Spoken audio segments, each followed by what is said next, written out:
Good afternoon, City of Waycross and friends. My name is Mark Hawkins. I'm the Director of Community Improvement, and today's meeting is on codes, ordinances, and landlord realtor issues. So these are held periodically to discuss issues. We put it out for any questions or concerns that you may have. Feel free, as usual, that if you have any complaints or questions to get online now, post those. We'll try to answer those. If we can't answer them right now, we will research the issue and get back to you. We'll post it on Facebook so that everybody can see the answer to that question. One of the things that we did get this week was concerning debris and clutter on property, whether it's appliances or cars or just junk, trash, and debris. We do have an ordinance on that. It is section 2655. If you look on the comments where that question came up, I put a link directly to that. Again, it's section 26-55. And again, it covers anything from abandoned, decayed buildings, stoves, refrigerators, other appliances, plumbing fixtures, building materials, other things that are considered rubbish, trash, that could create a place for vermin or insects to grow or just are unsightly. We have an ordinance for that. We send out letters for those to get compliance. If they don't, then we can cite them for that. Our ultimate goal, again, is to get compliance. So if you have issues with that, again, you can report those by calling our office at 912-287-2944. Or you can go to our app, which is on our Waycross homepage. You can go there, download the app for your iPhone or your Droid, and then put in the complaint there. You just put in the address, include pictures if you want to, and we'll address it that way, and we can get back to you that way. So again, we do have ordinances pertaining to that. If it's junk cars, just anything that can be considered blight, we do have those, and we do work those daily. We have 5 code officers. We have 1 for each voting district. They focus on that district, so you will have the one same code officer for that district at all times, and we can get you those names and point you in the right direction. The other issue that we had, and this was asked several times after the hurricane, pertained to trees that were leaning over that might be dead or decaying. Currently, the city does not have an ordinance for that. There is state law, so anything that's alive, there's a little protection there. We can't really do anything. If you see, according to state law, if it's in an urban area, which is city limits, then as long as the owner is notified, and it can be by a citizen, the city, whoever, we recommend a certified letter. Hey, the decay or rot or damage has to be visible, and it can be, anybody can look at it and see that it's diseased or dying or dead. You can notify that owner in writing. And then if that tree falls and damages your house or falls on someone, they could be liable for the damages, but they have to be noticed first. So we recommend that you do that, take pictures, and again, send that letter certified. If you want to, you can hire an arborist to come out to look at the tree to see if there's any other decay or disease that might not can be seen. They can reach out to the owner and have them made aware of the issue so that they can take proper steps.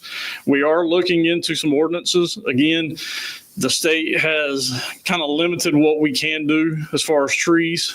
We've got some cities, like the city of Atlanta is probably the toughest on trees. For instance, their ordinance says if you cut a tree, you have to replace it. So if you've got a vacant lot and you want to build a house on it and you need to take out 50 trees, well, on that same vacant lot where you're clearing out to make a house, you still have to plant 50 trees.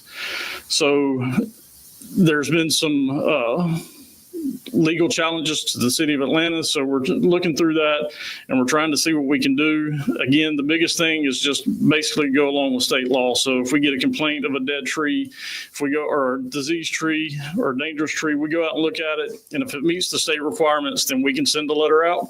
But again, you don't have to wait for us. If you're a neighbor and you have a tree that you can tell is diseased or dying, you can send that letter to them, and that puts them on notice that if it falls, they are liable.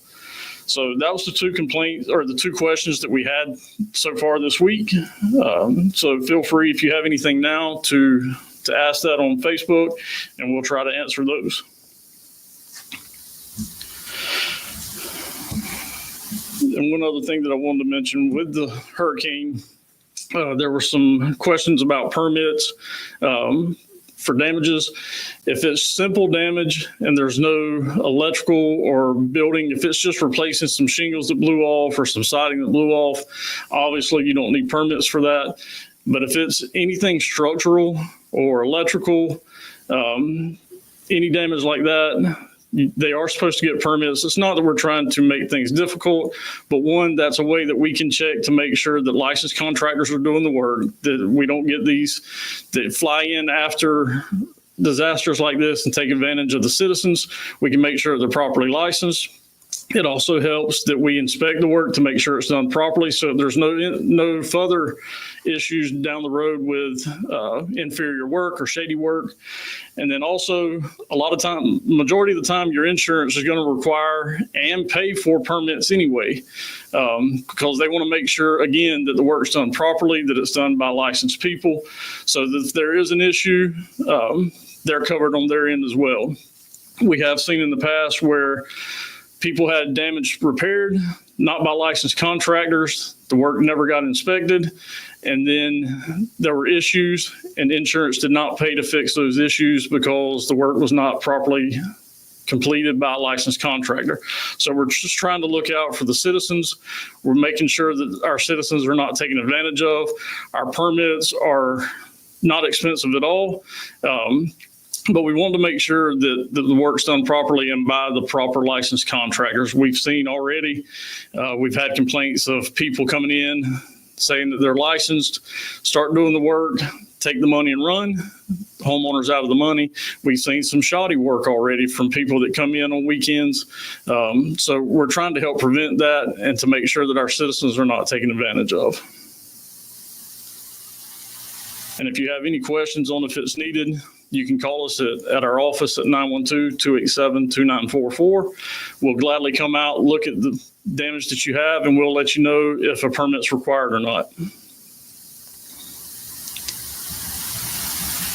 And with that, if we have any questions, feel free to type those in and we'll answer those.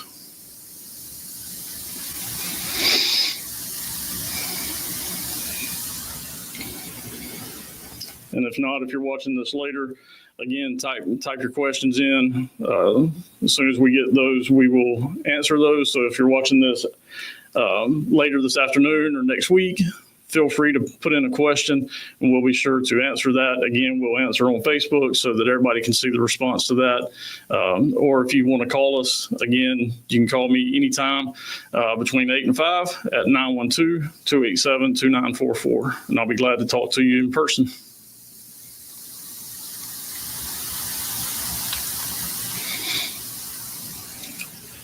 All right, I'm not seeing any questions, so we will just move forward.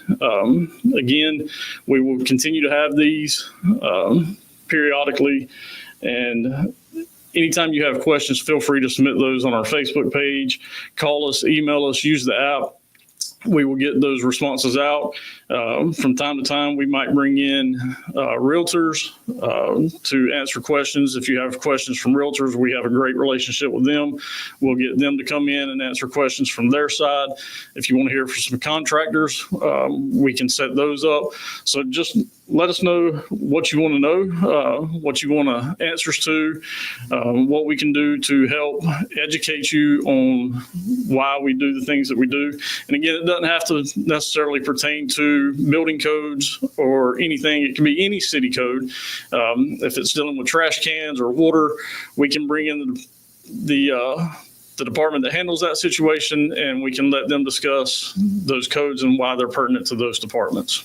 So with that, we will see you next time and hope you all have a great day.